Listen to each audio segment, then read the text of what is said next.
이제 하나님 말씀 함께 나누려고 합니다. 오늘 신앙 에센스 39번째 시간, 부활에 관하여서는 4번째 시간입니다. 제목은 부활의 모양이라는 제목으로 여러분과 함께 말씀 나누려고 합니다. 성경 본문은 로마서 6장 3절부터 11절입니다. 함께 한 목소리로 읽도록 하겠습니다. 6장 3절부터 11절입니다. 다 찾으신 줄로 믿고 함께 읽습니다. 시작. 무릇 그리스도 예수와 합하여 세례를 받은 우리는 그의 죽으심과 합하여 세례를 받은 줄을 알지 못하느냐. 그러므로 우리가 그의 죽으심과 합하여 세례를 받음으로 그와 함께 장사되었나니 이는 아버지의 영광으로 말미암아 그리스도를 죽은 자 가운데서 살리신 것 같이 우리로 또한 새 생명 가운데서 평안하게 하려 합니다. 만일 우리가 주의 죽음과 같은 모양으로 연합한 자가 되었으며 또한 그의 부활과 같은 모양으로 연합한 자도 되리라. 우리가 알거니와 우리의 옛사람이 예수와 함께 십자가에 못 박힌 것은 죄의 몸이 죽어 다시는 우리가 죄에게 죽음까지 아니하게 하나니 이는 죽은 자의 죄에서 벗어나 의롭다 하심을 얻었습니다. 만일 우리가 그리스도와 함께 죽었으면 또한 그와 함께 살 줄 믿노니 이는 그리스도께서 죽은 자 가운데서 살아나셨음에 다시 죽지 아니하시고 사망이 다시 그를 주장하지 못할 줄 알미로라. 그가 죽으심은 죄에 대하여 한 번에 죽으심이며 그가 살아계심은 하나님께 대하여 살아계심이니. 아멘. 11절까지죠. 이와 같이 너희도 너희 자신을 죄에 대하여는 죽은 자여 그리스도 예수 안에서 하나님께 대하여는 살아있는 자로 여길지어다. 아멘. 오늘 여러분하고 나눌 말씀 제목이 부활의 모양입니다. 부활의 모양. 우리가 부활하면 어떻게 될 것인가? 우리가 부활하면 어떻게 될 것인가를 성경은 말을 하긴 하는데 사도 바울이 로마서 우리가 읽었던 6장에서 했던 말은 부활의 모양을 한 단어로 표현을 하거든요. 그게 뭐냐면은 새 생명이라 했습니다. 새 생명. 새 생명이다. 이렇게 가만히 듣고 있자 보니까 바울이라고 하는 사람이 경험한 부활에 대해서 우리가 한번 생각해 볼 필요가 있겠다 생각이 듭니다. 바울이라는 사람은 부활을 어떻게 경험을 했길래 수많은 성경에 대해서 쓰면서 예수 그리스도의 죽으심과 부활을 또 그 부활을 새 생명이라고 기록할 수 있었을까? 자신 있게 목숨 걸고 말할 수 있었을까? 그가 만난 부활의 주님은 어떤 분이었을까? 한번 우리가 바울의 입장에서 살펴보면 좋겠다 생각이 듭니다. 이스라엘 땅은 수많은 외세의 침략 가운데 의해서 넘어지고 엎어지기를 반복했던 민족이었고 그들은 그 가운데 의해서 하나님이 그들을 구원하실 것이라고 하나님이 약속하신 한 사람을 보내어 우리를 구원하실 것이라고 하는 메시아에 대한 뜨거운 열망으로 가득 차 있던 사람들이었습니다. 수많은 사람들이 자신이 메시아라고 또 수많은 사람들이 저 사람이 메시아일 것이라고 여겼던 이들이 이스라엘 역사 가운데 여럿 있었지만 그들은 로마 또는 헬라라고 하는 거대한 민족을 절대로 힘으로 이길 수가 없었습니다. 그럴 때마다 이스라엘 민족들은 아닌가 보다 했습니다. 그러던 차에 나사렛 출신의 한 가난한 목수의 아들이었던 한 청년이 어느 날 요단강가에 나와서 세례를 받더니 자신이 하나님의 아들이고 그대들이 기다리던 메시아라고 외치면서 다니기를 시작했습니다. 이스라엘 사람들은 수많은 메시아라고 여겼던 사람들 중에 또 한 명의 사람인가 보다라고 여겼었고 반기대, 반의심하면서 그를 바라봤죠. 근데 그가 행하던 일들이 심상치가 않았습니다. 수많은 병자들을 고치고 귀신 들린 자를 귀신들로부터 자유케 하여 주고 또 당시에 종교 지도자들이 말하던 것과는 전혀 다른 하나님이 사람들 너희들을 사랑하신다. 귀히 여기신다. 안식일이 사람을 위하여 있는 것이지 사람이 안식일을 위하여 있는 것이 아니다. 그리고 인자는 곧 그 안식일의 주인이다. 세리와 청계들도 구원받을 자격이 있다. 하나님이 그들도 사랑하신다. 라고 여기던 것을 보니 이 사람은 뭔가 다르다. 그래서 수많은 무리들이 줄지어 구름대같이 그를 쫓기 시작했는데 그분의 이름이 예수였습니다. 근데 그분이 그렇게 위대한 일들을 3년 동안 하는 것을 보고 있자니 이 사람이 진짜인가 보다. 이 사람이야말로 우리를 구원할 메시아인가 보다. 기대에 부풀어 있었는데 그를 따르던 12 제자들까지도 이 사람들을 이분을 위해서는 목숨 바칠 값어치가 있겠다 생각을 했는데 그분은 그럴 때마다 아니 나는 십자가에 못 박혀 죽을 거야 라는 말을 늘 했습니다. 그리고 그분은 약속하셨던 대로 어느 날 그가 공생애를 시작하신 지 3년이 되던 차에 예루살렘 성으로 입성을 하시고 대제사장들에게 또 로마에 의하여 잡혀서 모진 고문과 고난을 당하시고 죄인들이 못 박혀 죽는 십자가에 처참하게 못 박혀 죽어갑니다. 그런데 그 예수 그리스도의 활동 당시에 또 한 명의 청년이 있었는데 그 사람의 이름이 사울이었습니다.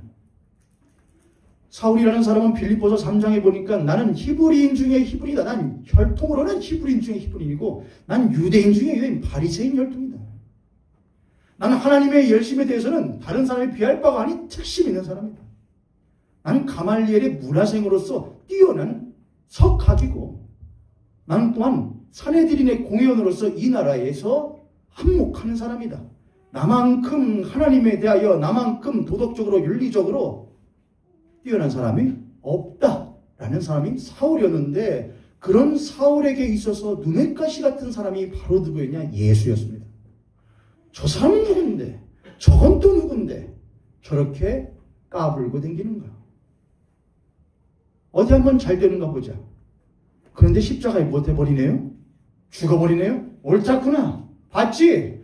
너희들이 메시아라고 여기던 구원자라고 여기던 그가 결국엔 이단 중에 괴수라는 것이 십자가의 죽음으로서 파명됐지. 이런데도 너희들이 만약 예수 하고 다닌다면 내가 가만두지 않겠어. 그런데 이상하게 예수가 십자가에 죽으시고 불과 3일밖에 지나지 않았는데 예루살렘 성내에서 수근수근 이상한 소문이 들기 시작합니다. 그게 뭐냐면 그가 죽지 아니하시고 다시 살아나셨다는 이야기입니다.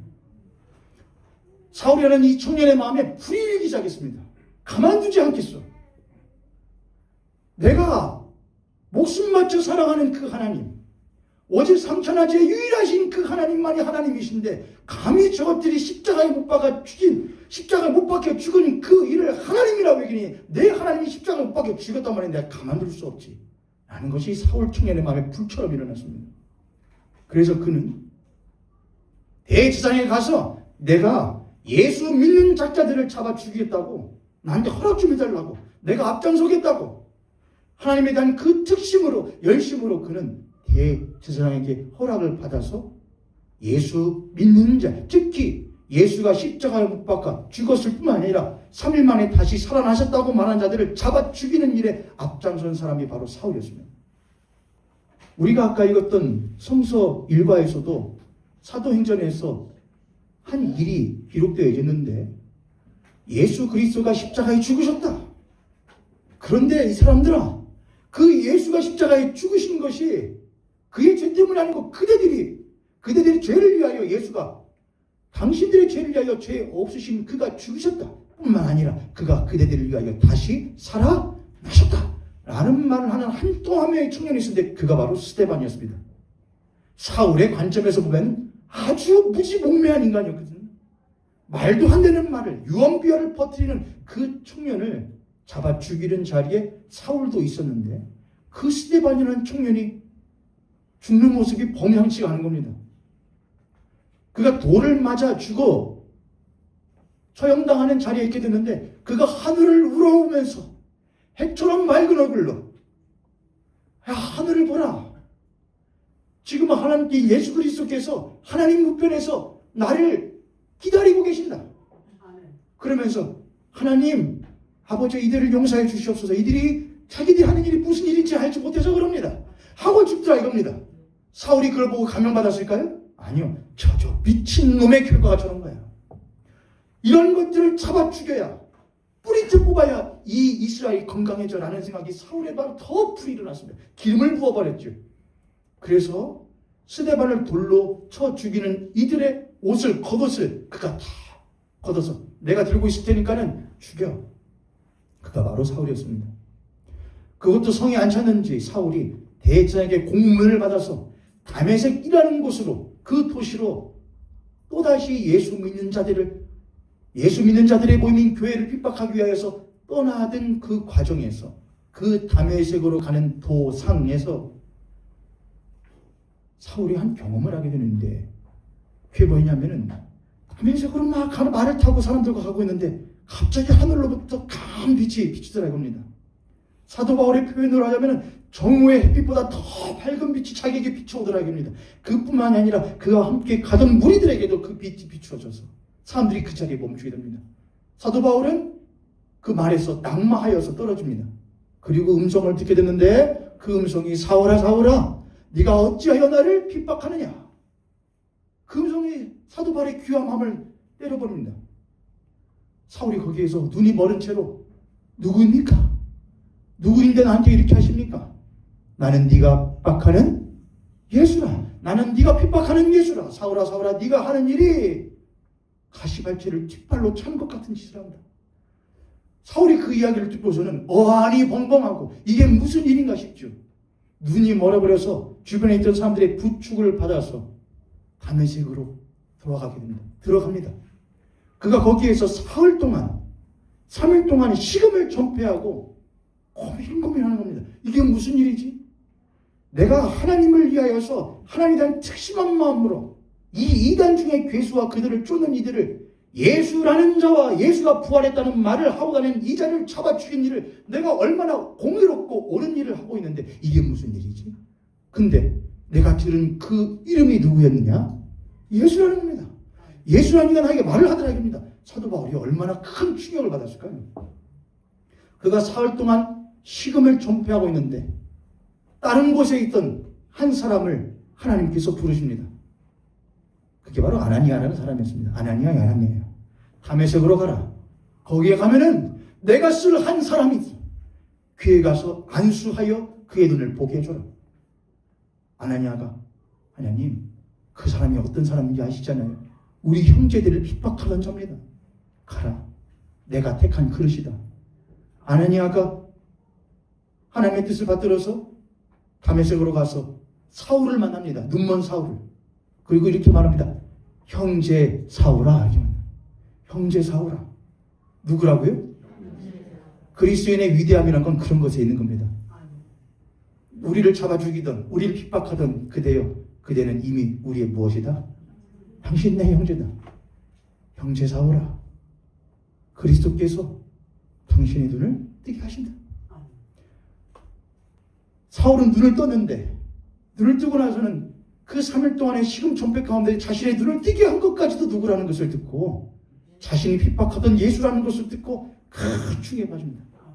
그리고 그 자리에서 무엇을 받느냐? 세례를 받습니다. 아나니아에게. 세례를 주시오. 그리고 그는 예루살렘으로 잠시 갔다가 다시 어디로 가냐? 아라비아로 갑니다. 아라비아로 가서 뭘 하느냐? 3년 동안 거기에서 수많은 고민을 합니다. 그리고 자신이 배웠던 유대인 중에 유대인이고 히브리인 중에 히브리였던 그가 열심으로 목숨 바쳐서 믿었던 그 하나님이 곧 내가 핍박했던 그 예수 그리스도와 같으신 분이라는 것을 사울은 3년의 시간 동안 그것을 맞춰가는 시간을 갖습니다. 내가 그 믿었던 그 하나님, 삼천하지에 유리하시며 천하 만물을 창조하시고 주관하시는 그 하나님이 내가 핍박했던 그 십자가에 죽은 예수와 무엇하신 분이시구나. 같은 분이시구나. 근데 그 예수 십자가에 죽으실 뿐만 아니라 또한 그 하나님이 그 예수를 죽음 가운데서 무엇하셨구나. 다시 살게 하셨구나. 근데 그 하나님은 왜 나를 부르셨냐 이겁니다. 그 예수는 나를 왜 부르셨냐 이겁니다.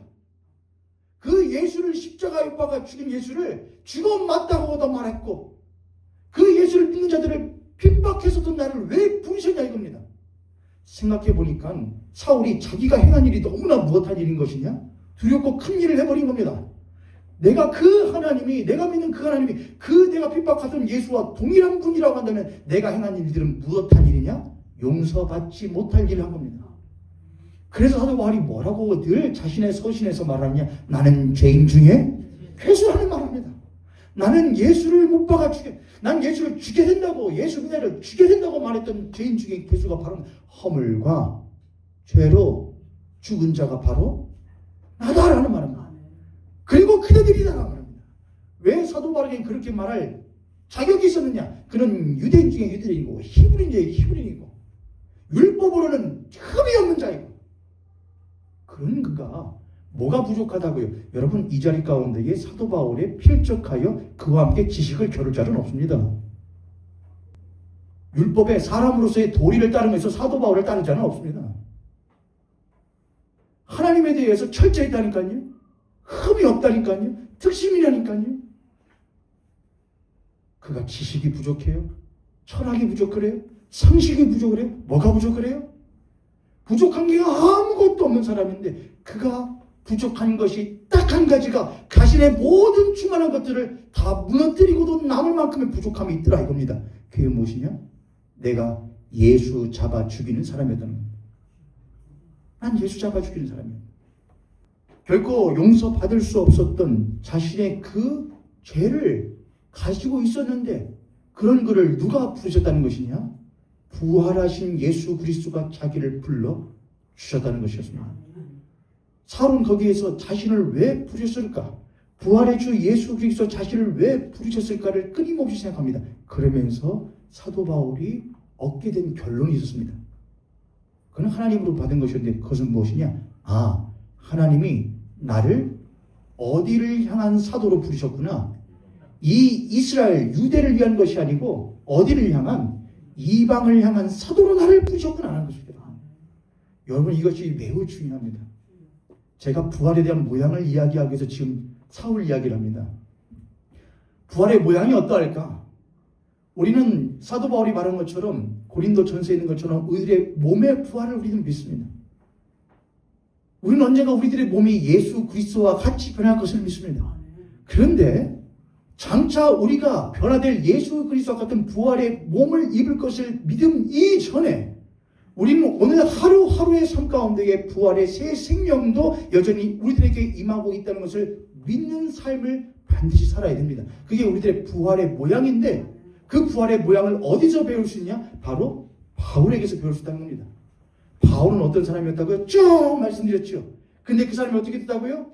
완전히 180도 뒤바뀌어진다. 그럼 그가 어떻게 뭐가 뒤바뀌어졌느냐? 그는 본래 누구를 위한 사람이었는데 유대 땅을 위한 사람이었는데 어디를 향한 사람이 되었다는 것이냐? 이방을 향한 사람이었다는 겁니다. 성령이 너에게 임하시면 너희가 권능을 받고 예루살렘과 온 유대와 사마리아와 땅 끝까지 이르러 무엇이 되리라? 증인이 되리라. 사도 바울에게 있어서는 사울이라는 사람, 유대인 중에 유대인, 히브리인 중에 히브리인, 이 사울이라는 사람에게서 사마리아는 못 가는 겁니다. 이방은 더욱더 못하는 겁니다. 못 가는 겁니다. 안 되는 겁니다. 하면 안 되는 겁니다. 근데 부활의 주 예수 그리스도께서 사울에게 아니야. 너는 어디로 가야 해? 사마리아로 가야 되고 또한 어디로 가야 해? 이방으로 가야 해. 땅 끝까지 가야 해. 그때 당시에 땅 끝은 이방이었습니다. 그때 당시 땅 끝은 가야 해. 갈 수 없었던 사울이 부활의 주 예수 그리스도를 만나니까 갈 수 있는 자와 가야만 하는 자가 된 것이었습니다. 그리하여 그는 3차에 이르는 그때 당시에 온 헬라 제국을 돌아다니는 3차의 전도 여행을 하는 전도자의 삶을 사는데 그게 바로 부활의 무엇이냐? 모양이었습니다. 부활의 모양이에요. 여러분에게 이제 우리가 적용을 하죠. 우리가 부활절하고 부활의 주 예수 그리스도, 부활의 주 예수 그리스도. 십자가 없이 무엇이 없는데, 부활이 없는데 많은 사람들이 십자가를 말하고 부활을 말하거든요. 근데 부활이 뭐냐? 우리가 예수 그리스도를 믿고 무엇하였대?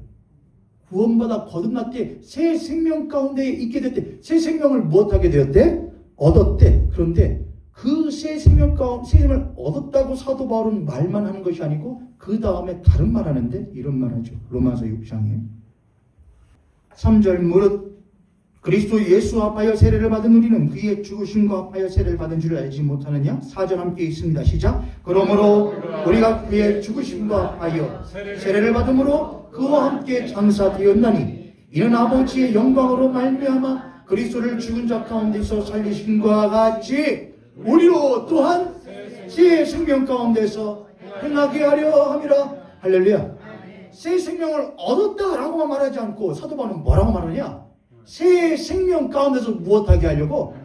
저를 행하게 하려고. 행하게 하려고. 그러므로 우리가 그의 죽으심과 합하여 주의 손에 나의 손을 포개고 주의 발에 나의 발을 포개다 이겁니다.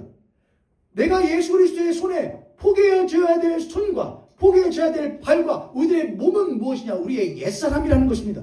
나는 어디까지입니다? 난 유대까지입니다. 난 예루살렘까지입니다. 그 너머는 나는 아닙니다. 라고 말하는 사람은 어디 가운데 행하지 못하는 사람이냐? 새 생명 가운데 행하지 못하는 사람이냐? 사울이 그랬다는 겁니다. 여러분 사울하고 바울 하는데 사울의 이름이 뭘로 변했죠? 로 변한 게 아니고요. 사울의 원래 이름은 바울입니다. 사울은 유대만 그의 명성이 자자한 사람이 아니고 그때 당시 헬라도 왔다 갔다 하는 사람이었기 때문에 사울의 헬라식 이름이 바울입니다. 바울. 사울이 바울로 변화된 게 아니고 개명한 것이 아니고요. 사울의 원래 헬라식 이름이 뭐냐?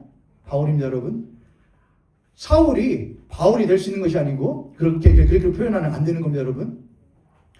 사울이라는 사람, 그래도 우리는 교회에서 많이 그렇게 말하니까요. 사울이 바울이 되었다. 사울이라는 이름은 요청된 자, 불려진 자라는 뜻이고 바울이라는 것은 겸손을 한 자, 겸손한 자 이렇게 하거든요.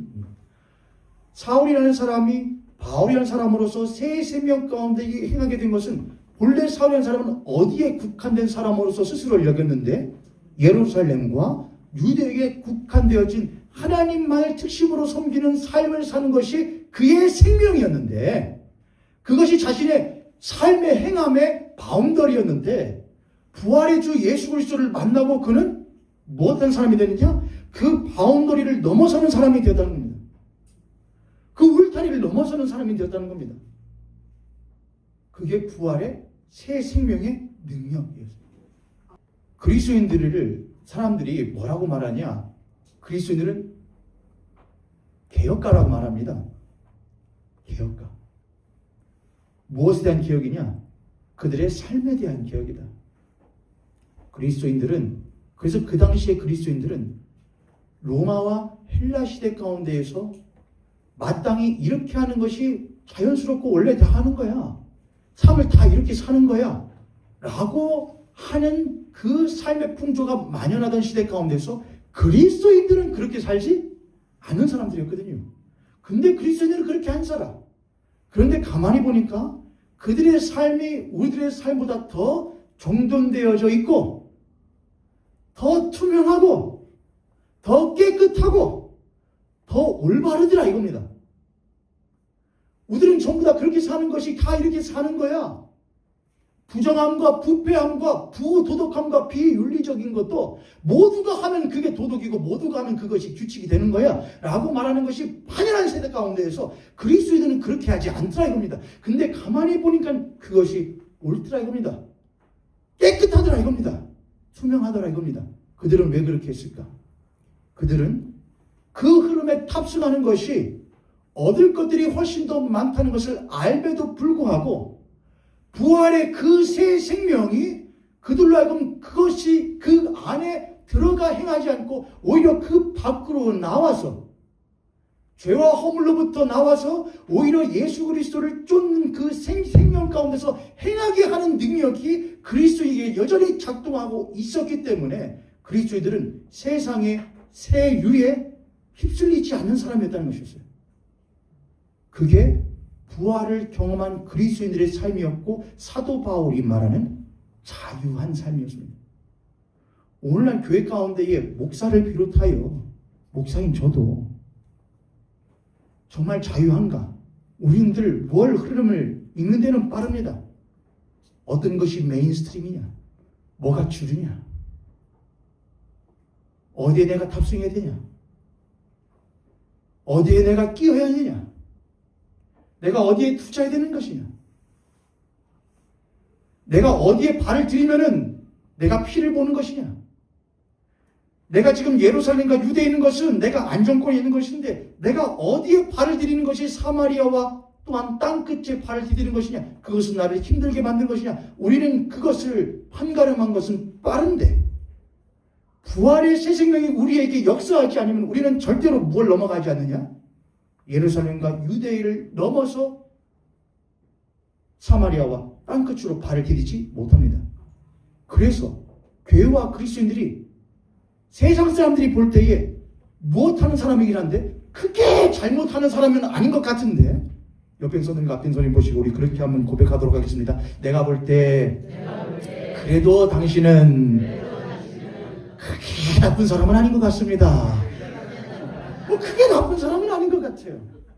그럼 또 이제 고백하죠. 그런데 옆에 있는 손님과 앞에 손님 보시고요. 저 보시 마시고요. 그런데 그렇다고 크게 잘하는 사람 같지도 않습니다. 뭐 크게 잘하는 사람 같지도 않아요. 크게 잘못한 사람이 아닌 것 같은데 그렇다고 크게 잘하는 사람 같잖아요. 크게 잘하는 사람은 뭐냐? 당신이 예수 그리스도를 위하여서 크게 사울과 같이 바울과 같이 사랑하는 사람은 같지는 않아요. 여러분에게 있어서 사마리아와 땅끝 끝은 어딜까? 우리 부활할 겁니다. 나중에 우리는 그리스도인은 죽어요. 근데 죽으면 끝이 아니에요. 죽어나서 영원한 삶을 살아요. 믿음대로 될 겁니다. 그렇게 될 거예요. 그러나 하나님은 우리들을 바로 예수 그리스도와 같은 부활의 몸으로 바로 변화시키지 않고 이 땅에서 육체의 몸을 가지고 이 땅을 살아가는 삶을 허락하여 주셔요. 그 삶은 예루살렘 같은 데도 있고 유대 같은 데도 있는데 우리의 삶에는 사마리아와 같은 것도 있고 또 땅끝과 같은 것도 하나님은 여전히 우리에게 허락하여 주셔요. 그럼 우리에게 왜 허락하여 주실까? 내가 내 종 바울이 경험한 것과 같은 부활의 모양대로 너희들도 그 부활의 삶을 새 생명 가운데서 행하면서 어디도 상관없고 사마리아도 상관없고 어디도 상관없고 땅 끝도 상관없이 부활의 새 생명 가운데 행하게 하기 위하여 내가 너를 위하여 십자가에 죽었고 너를 위하여 부활하였다는 것을 하나님 우리들에게 알려주기를 원하실 것입니다. 다시 한번 4절 읽도록 하겠습니다. 로마서 6장 4절입니다. 한 번 더 읽습니다. 시작.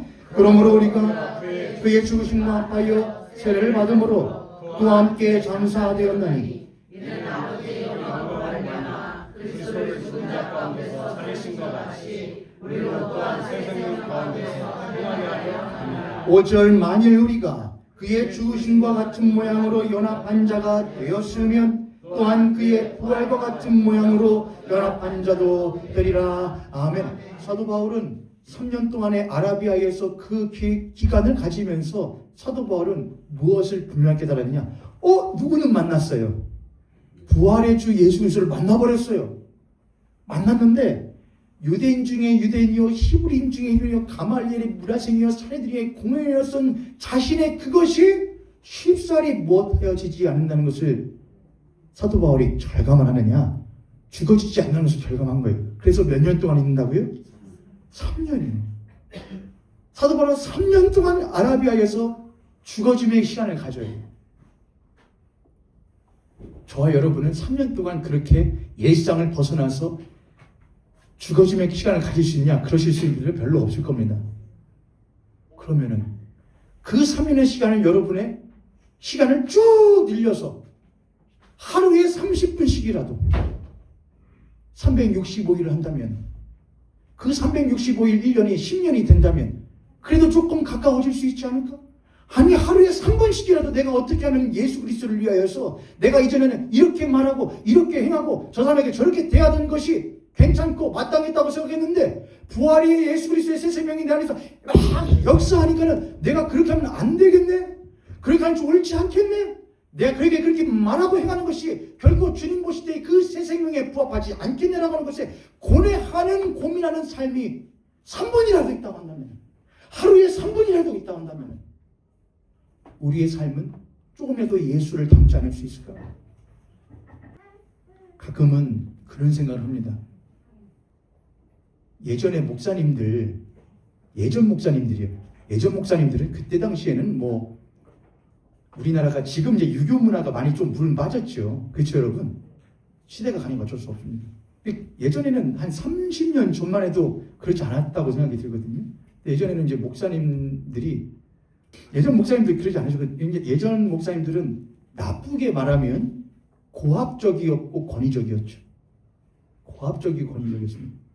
근데 좋게 말하면 되는 걸 된다, 안 되는 걸 안 된다고 말해줄 수 있는 기준점은 되어줬습니다. 그렇게 말해주는 건 쉽지 않잖아요. 우리가 누구한테 가서, 그래서 옛날에는 목사님들을 나이가 적든 많든 상관없이 뭘로 여겨줬냐면은 어른으로 여겨줬습니다. 아, 그가 하나님의 말씀을 대언하여서 옳고 그른 것이 무엇인지를 분명하게 말해줄 수 있는 사람 했거든요. 근데 때로는 시간이 이제 지나서 예전과 같지 않기 때문에 제가 그런 것을 근데 가끔씩은 뭘 하느냐, 동경할 때가 있습니다. 안 돼요. 돼요. 그렇게 하면 안 됩니다. 그렇게 됩니다. 그러나 시대는 많이 바뀌었습니다. 제가 여러분에게 집사님, 권사님, 장로님, 그렇게 하시면 안 되겠습니다 라고 말씀을 드리면 여러분들이 하나님 말씀에 부합하는 말씀인 것 같습니다. 제가 저를 못하겠습니다. 제가 뱉은 말을 거두어 회개하겠습니다. 여러분이 과연 하실 것인가? 무슨 상관인데요? 권사님, 그것 좀 옳지 않으신 행동 같습니다. 기분 나쁘게. 장로님들, 이렇게 하시는 게 옳겠습니다. 목사님, 합리적으로 저도 합리 따지는 거 좋아합니다. 그러나 지금 이 시대는 그것이 이제는 그렇게 더 이상 될 수 없다는 것을 압니다만, 다만 마음으로서 여러분에게 원하고 기도하는 바는 있습니다. 성령님, 사울이라고 하는 한 청년에게 예수 그리스도 정오의 빛 같은 빛을 비추어 주셔서 그를 예루살렘과 온 유대에만 국한시키지 않고 끄집어내어 주시어서 부활의 그 새 생명 가운데에 행하게 하여 그의 말하는 바와 삶을 살아가는 그 바의 부활의 모양이 명확했던 바와 같이 이제는 성령께서 우리 성도님들 각 사람에게 정오의 빛 같은 진리의 빛을 비춰주시어서 그대가 진정 나의 제자라고 한다면, 그대가 진정 하나님의 백성이라고 한다면 그렇게 말해서 되겠는가? 그렇게 행해서 되겠는가? 그렇게 결정해서 되겠는가? 당신 뜻대로 해서 되겠는가? 라고 말해주실 때에 그 말을 하나님의 말씀인 줄 듣고 3년은 안 될지라도 30일은 30일 아니고 사흘만은 하나님, 내가 진짜 예전에는 이렇게 하는 것이 그냥 자연스러운데 이제 그렇게 하면 안 되려는가 봅니다. 어떻게 바꿀까요? 내 입술을 좀, 내 생각을 좀, 내 마음을 좀, 내 행동을 좀 고쳐주시옵소서. 하나님 앞에 온전히 부활의 생명 가운데 행할 수 있도록 고뇌하며 회개하며 통해 자복하는 시간을 가질 수 있기를 간절히 기도합니다. 할렐루야. 만약 없다고 한다면은 여러분들은 부활의 모양은커녕 부활의 능력은커녕 부활의 모양도 여러분 취하지 못하는 이 땅 가운데 그리스도의 삶을 사실 수밖에 없을 겁니다.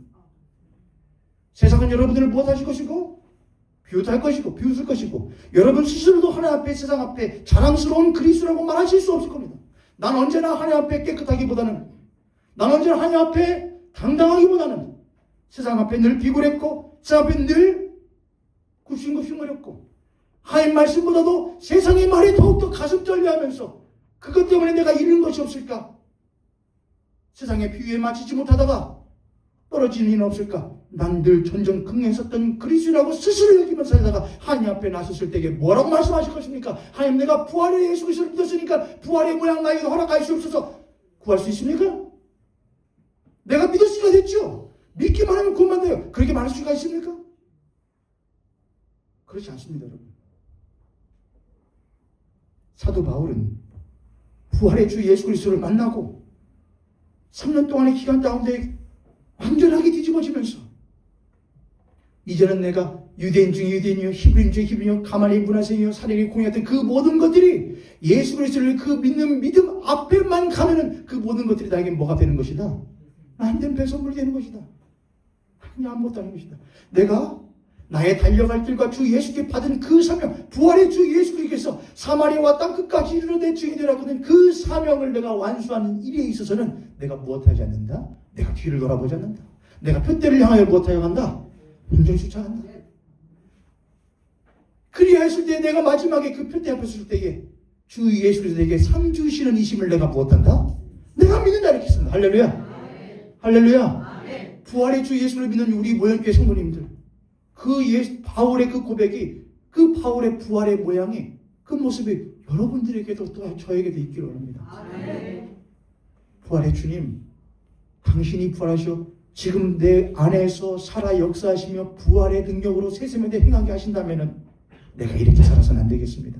표대를 향하여 나도 예수님 쫓아 쫓았던 그 바울을 쫓아 그 사도들 쫓아 수많은 믿음의 선지자를 쫓아 나도 다른 박질을 하다가 당신 앞에 섰을 때에 상 주시는 이심을 내가 경험할 수 있게 하여 주시옵소서. 그럼 우리 모형교회 성도님들 또한 제가 되기를 주님의 이름으로 축복합니다.